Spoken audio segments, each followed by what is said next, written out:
M সোজা আর W উল্টো কেন? এর মানেটা খুব সহজ।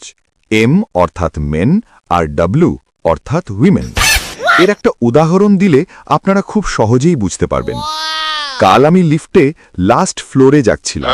হঠাৎ একজন মহিলা লিফটে প্রবেশ করে, কোলে তার একটা বাচ্চা। আমি লিফটের সুইচ দিতে গিয়ে মহিলাকে জিজ্ঞেস করলাম, দ্বিতীয় না তৃতীয়? মহিলার রেগে আমাকে গালাগাল শুরু করে। একলা মেয়ে পেয়ে গেলে আর কথাই নেই, শুধু কথা বলার একটা বাহানা চাই। এটা পুরুষদের একটা বিরাট বদভ্যাস। বাচ্চার মা না অন্য কেউ সেটা না জানার দরকার নেই, শটান প্রশ্ন, দ্বিতীয় না তৃতীয়?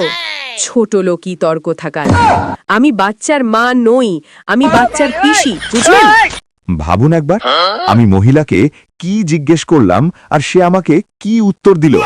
তাই পুরুষ যেটা ভাবে সোজা, মহিলারা সেটা উল্টো ভেবে বসে আছে। এখানেই এম আর ডাব্লিউ এর পার্থক্য।